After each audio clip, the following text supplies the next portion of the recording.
आप सभी का स्वागत है किस्से और कहानियों में टेल्स फ्रॉम द हार्ट। आज हम मंगलवार के दिन हनुमान जी के 108 अलग अलग नामों का स्मरण करेंगे। चलिए शुरू करते हैं। इसके अंदर नाम के साथ उनके अर्थ भी दिए हुए हैं। ओम अंजनाय नमः, ओम महावीराय नमः, ओम हनुमते नमः, ओम मारुतात्मजाय नमः, ओम तत्वज्ञानप्रदाय नमः, ओम सीतादेवी मुद्राप्रदायकाय नमः, ओम अशोकावनक्षेत्रे नमः, ओम सर्वमायाविभञ्जनाय नमः, ओम सर्वबन्धविमोक्त्रे नमः, ओम रक्षोविन्ध्वंशकारकाय नमः, ओम परविद्यापरिहारे नमः, ओम परशौर्यविनाशनाय नमः, ओम परमन्त्रनिराकर्त्रे नमः, ओम परयन्त्रप्रभेदके नमः, ओम सर्वग्रहविनाशिनाय नमः, ओम भीमसेनसहायकृते नमः, ओम सर्वदुःखहराय नमः, ओम सर्वलोकचारिणाय नमः, ओम मनोजवाय नमः, ओम पारिजाताय द्रुमूलस्थाय नमः, ओम सर्वमन्त्रस्वरूपवते नमः, ओम सर्वतन्त्रस्वरूपिणे नमः, ओम सर्वयंत्रात्मकाय नमः, ओम कपीश्वराय नमः, ओम महाकाय नमः, ओम सर्वरोगहराय नमः, ओम प्रभेवाय नमः, ओम बलसिद्धकराय नमः, ओम सर्वविद्यासम्पत्तिप्रदायकाय नमः, ओम कपीसेनानायकाय नमः, ओम भविष्यचतुरनाय नमः,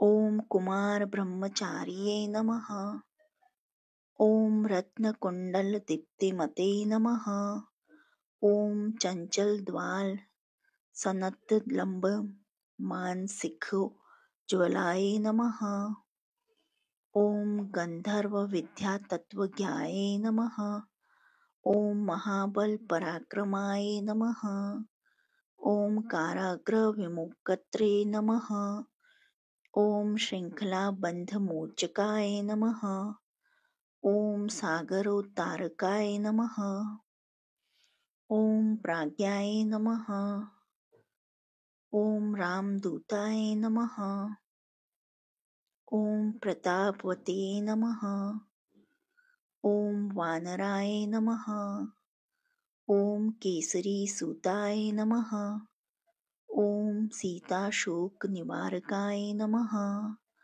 ओम अंजनागर्भसम्भूताय नमः, ओम बालकासुरदंशाननाय नमः, ओम विभीषणप्रियकराय नमः, ओम दशग्रीवकुलन्तकाय नमः, ओम लक्ष्मणप्राणदात्रे नमः,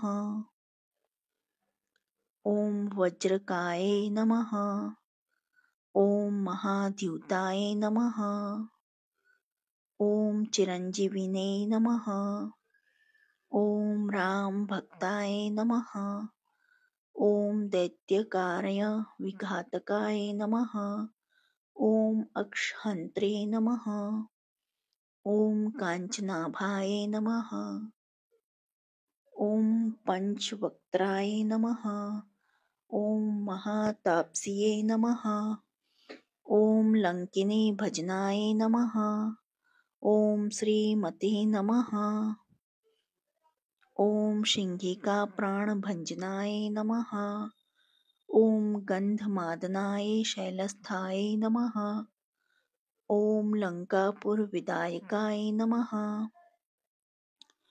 ओम सुग्री सचिवाय नमः। ओम धीराय नमः। ओम शूराय नमः। ओम दैत्यकुलंताकाय नमः। ओम सुरार्चिताय नमः। ओम महातेजसाय नमः। ओम रामचूड़ामणिप्रदकाय नमः। ओम कामरूपिणे नमः। ओम पिंगलाक्षाय नमः। ओम वर्धिमेनाकपूजिताय नमः। ओम कबलीकृत मार्तंड मंडलाय नमः। ओम विजितेन्द्रियाय नमः। ओम राम सुग्रीसंद्राय नमः। ओम महारावणमर्दनाय नमः। ओम स्फटिकाभ नमः। ओम वागधीशाय नमः। ओम नव्याकृत पंडिताय नमः। ओम चतुर्बाहवे नमः। ओम दीनबंधुराय नमः। ओम महात्माय नमः। ओम भक्तवत्सलाय नमः। ओम संजीवन नगाहर्ते नमः। ओम सूचये नमः। ओम वाग्मिने नमः। ओम दृढ़व्रताय नमः। ओम कालनेमि प्रमथन नमः। ओम हरिमर्कटमर्कटाय नमः। ओम दान्ताय नमः। ओम शान्ताय नमः। ओम प्रसन्नात्मने नमः। ओम शान्तकण्ठमदापहते नमः। ओम योग्याय नमः। ओम मखतालोलाय नमः। ओम शीता वैष्णवे पंडिताय नमः।